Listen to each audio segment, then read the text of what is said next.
ఏంటి ఆలోచిస్తున్నావు? ఏ ముగ్గు వేస్తామని. ఇందులో ఆలోచించడానికి ఏముంది? ఏదో ఒకటి వేసే స్వేచ్ఛ నాకెక్కడ ఉందమ్మా. మొన్న నేను చిలక ముగ్గు వేస్తుంటే.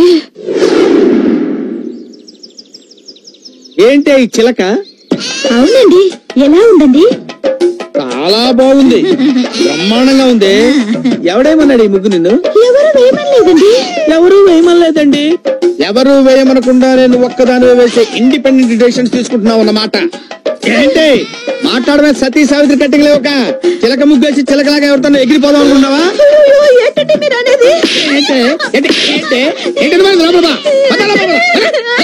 ఇది చాలా అన్యాయం అక్క. నిన్నటికి నిన్న గులాబీ ముగ్గు వేస్తే సూపర్. గులాబీ పువ్వు బ్రహ్మాండంగా వేసావే. ఎవరు నేర్పాడా నీకు? మా బామ్మ. బామ్మ అంటే మీ అమ్మకి అమ్మన్నమాట. నువ్వు చిన్నప్పుడు ఉగ్గు పాలతోనే నేర్చుకున్నావే మగోడిని ముగ్గులేసి ముగ్గులోకి లాగటం. ఏంటంటే మీరు అనేది? ఏంటా ఈ గులాబీ ముగ్గేసి ఏ జిలేబీ గాడిని ముగ్గులోకి లాగుదాం అనుకున్నావు?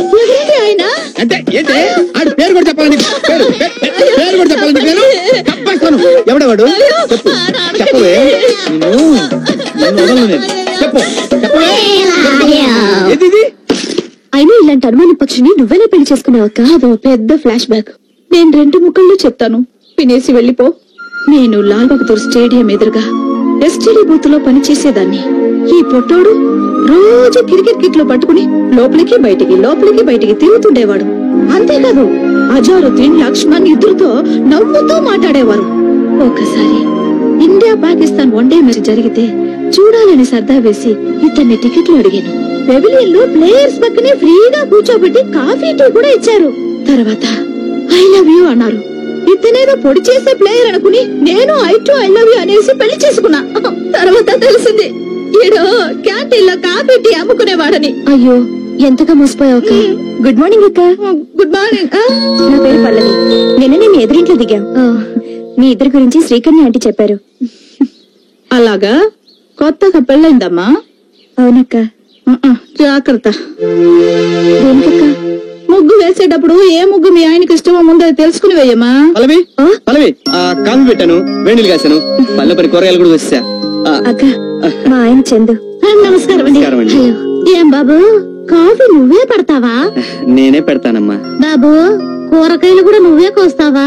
వంట కూడా నేనే చేస్తానమ్మా. విన్నావా, వంట కూడా వాడే చేస్తాడన్నా. వాడ కాదమ్మా, నేను. సారీ. It's okay. ఇందులో అంత ఆశ్చర్యం ఏముంది? మొగుడు పెళ్ళాలన్నాక ఒకరికొకరు తోడు నీడుగా ఉండాలి. పిలిచారండి? ఏంటే గొంతు చుంచుకొని పిలుస్తుంటే బయట ఏం చేస్తున్నావు? వాకిట్లో ముగ్గేస్తున్నానండి. అంటే లోపల మందు కొడుతున్నాననే కదా నీ అభిప్రాయం? ఏమండి, ముగ్గుకి పెగ్గుకి ఏమన్నా సంబంధం అయినప్పుడు నేను చెప్తున్నాను, నాకు ఈ దరిద్రుడు వద్దని.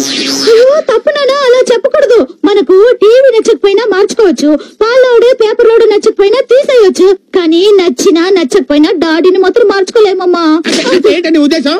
ఇండైరెక్ట్ గా నేను కూడా నీకు నచ్చలేదని చెప్తున్నట్టుగా. అయ్యో, ఇండైరెక్ట్ గా చెప్పడం లేదండి, అంటే నేరుగానే చెప్తున్నావు అనమాట. నీకు ఈ మధ్య నోరు పెగులుతుంది. మొగుడంటే లెక్కలేంతనం ఏర్పడింది.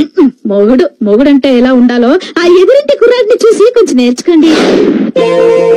ఏంటి, ఆ ఎదురింటి కుర్రాడిని చూసి మొగుడు ఎలా ఉండాలో నేను నేర్చుకోవాలా? ఎంత మాట అన్నావే? ఇంకెందుకు నాకు ఈ బతుకు? ఎక్కడికండి? ఇంత మాట అన్నాక ఏ మొగుడైనా ఎక్కడికి వెళ్తాడే?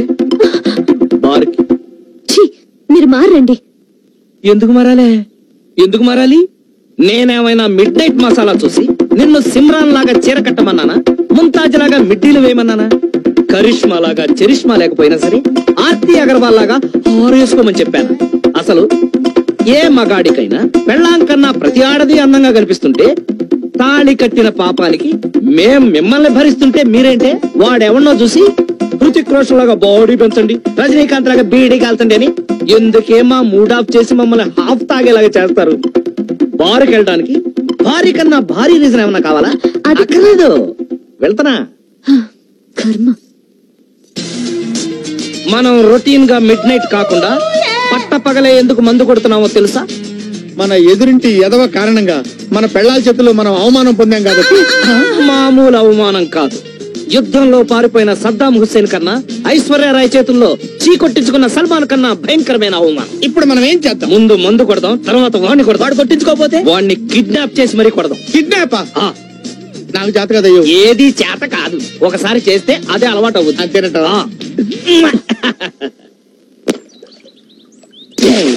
నే కడిగేస్తే తలతలలాడేనండి, నే తుడిచేస్తే మిలమిల మెరిసేనండి, నే విసిలేస్తే ఆంధ్ర సోడా బుడ్డి. ఆ, వీడిన చందు అంటే అవునాడు.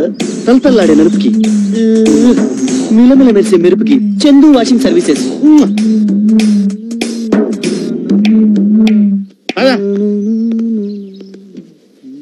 ఏం చేస్తున్నాడు రా? పెళ్ళాం స్కూటీ తుడుచుకుంటున్నాడు. లేదు, దేనికి?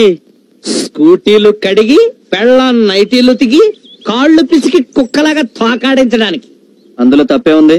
ఆ? చూసావమ్మా ఎంత మాట అనేసాడు. అవును. ఇలాంటి వాడు ఒక్కడు ఈ రాష్ట్రంలో ఉంటే ఆ. ఆంధ్రప్రదేశ్ లో ఉన్న ఆడాళ్ళందరూ మొగుళ్ళని కబడ్డీ ఆడారు. కరెక్ట్ గా చెప్పేవాళ్ళు. ఆ సిచ్యువేషన్ రాకుండా ఉండాలనేగా ఆ. మనం వీడిని హైజాక్ చేస్తున్నాం. కరెక్ట్. హలో, ఆ? ఫ్లైట్లే హైజాక్ చేస్తారు, మనుషుల్ని కిడ్నాప్ చేస్తారు. ఆ. వీడికి జనరల్ నాలెడ్జ్ ఎక్కువే, వీడిని కిడ్నాప్ చేయాల్సిందే. కుదరదు, నేను వంట చేయాలి. అబ్బా, ఇంత చెప్పినా కూడా వీడు ఇంకా వంట చేస్తానంటున్నాడంటే వీడిని కిడ్నాప్ చేస్తే తప్పే ఉంది. అబ్బా, ఏంటి ఖర్చు లో ఉన్న మత్తు మందు పెట్టావా? సడన్ గా పడిపోయాడు. 6 నెలల నుంచి ఉతకలేదు.